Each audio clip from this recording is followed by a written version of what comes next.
Olá, meu nome é Luiz Fernando Kitagima, sou professor da disciplina de Recuperação de Áreas Degradadas do curso de Gestão Ambiental da Faculdade da Confederação Nacional da Agricultura.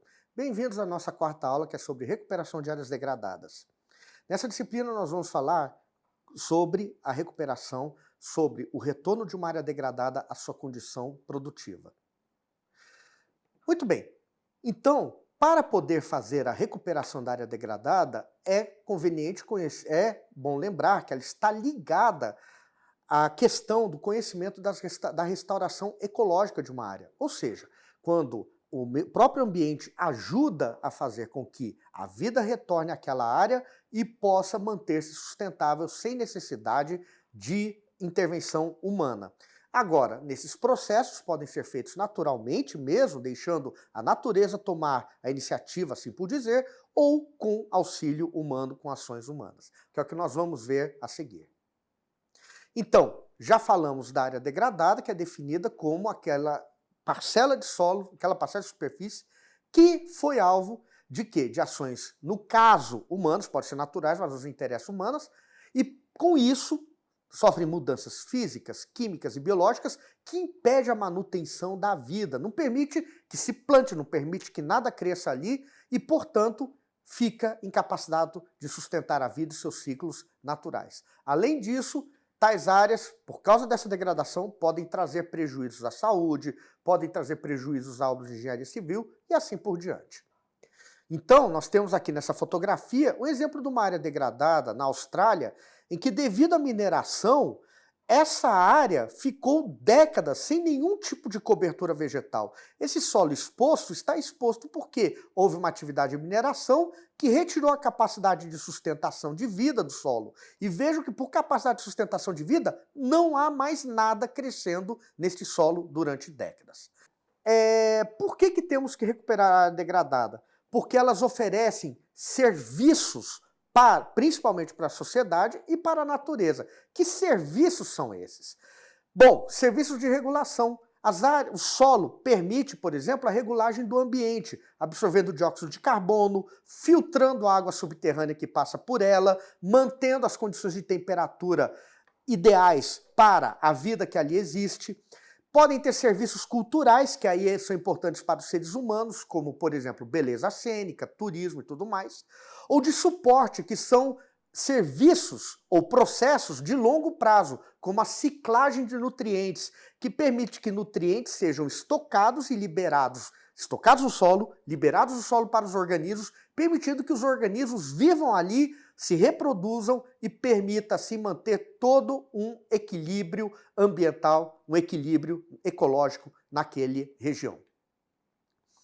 Muito bem, para isso então, conseguirmos a recuperação da área degradada, precisamos do PRAD, que é o Plano de Recuperação de Áreas Degradadas. Esse PRAD é um documento que pode ser obtido, ou melhor dizendo, requerido, é obtido para ser feito o licenciamento, que é exigido pelo licenciamento, ou então o PRAD pode ser exigido e obtido por empresas que, por uma série de razões, sejam legais, punição ou não, causarem impactos ambientais. Por exemplo, o PRAD pode ser exigido por uma empresa que já existia antes do licenciamento, agora precisa ter licença, agora tem que, pela lei, tem que ter licença, então ela pode apresentar o PRAD. Não necessariamente porque está sendo punida, mas em casos de crimes ambientais, o PRAD é uma exigência legal. Então o PRAD vai envolver o conjunto de medidas que vão permitir que a área volte a sustentar a vida, que volte a ter um equilíbrio ecológico, um equilíbrio natural, ambiental, e garante também um aspecto harmonioso à paisagem. Como vimos na imagem anterior, não mais aquelas áreas expostas. Um PRAD tem que ter um cronograma, isso é muito importante para poder indicar o que vai ser feito, quando vai ser feito e os gastos envolvidos. E um aspecto muito importante, tem que indicar o que eu quero fazer com aquela área degradada. Se deve ser igual que era no original, um pouco diferente ou deve ter um uso prático. Então, as atividades do PRAD vai envolver caracterizar e avaliar a degradação que ocorreu, definir os objetivos e análises das alternativas de recuperação ambiental. Então, se o PRAD propõe a recuperar a área, ele tem que dizer que métodos vamos utilizar e por que vão ser utilizados.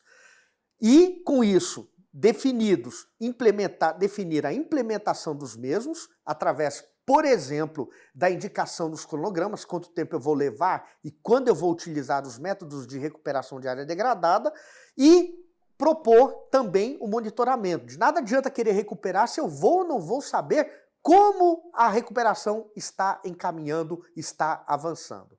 Assim, as técnicas propostas podem ser utilizadas em grupo ou individualmente, ou seja, eu posso usar uma técnica específica ou um conjunto de técnicas, se assim depender da causa da degradação e da degradação propriamente dita. Então, quais são as técnicas utilizadas? Nós temos a nucleação. A nucleação consiste em criar núcleos, plantar núcleos de vegetais para permitir, a partir dela, a expansão desses vegetais na área que está degradada. Nessa área que vai ser criado o núcleo, por exemplo, o solo estéril pode ser retirado, pode ser instalado um solo enriquecido, adubado, e plantadas ali as mudas, plantadas as sementes, que irão germinar e formar um núcleo de vegetação que dela vai se expandir, ocupando a área que está degradada. Transposição do solo e transposição de galharia é a retirada do solo, das camadas de materiais superficiais ou de galhos e folhas de áreas onde já existiu, onde existe, melhor dizendo, o ambiente menos afetado. Então, consiste na retirada de materiais superficiais, galhos, folhas, etc., que serão levados até as áreas degradadas, espalhadas. Esse material que foi retirado das áreas não degradadas, esse material é retirado de áreas não degradadas, vizinhas à área degradada, elas vão conter micro-organismos, vão conter sementes, vão conter pequenas mudas, que vão permitir, então, a sua germinação e ocupação daquela área.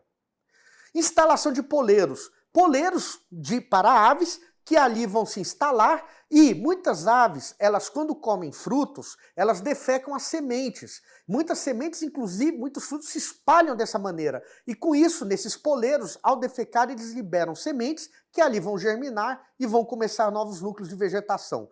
Chuvas e sementes também é semelhantes, só que no caso, o que faz? A gente pega a semente, coloca frascos embaixo de árvores em áreas não degradadas, os pássaros vêm, defecam, o material defecado contém as sementes, é recolhido e então é transplantado para a área degradada.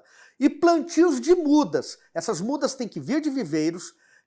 Há uma recomendação, existem, dependendo da espécie, dependendo do solo, dependendo das condições climáticas, entre outros, deve-se respeitar uma distância entre uma muda e outra, com, inclusive, preferência de mudas de vegetação local e, principalmente, de vegetação que esteja em risco de extinção.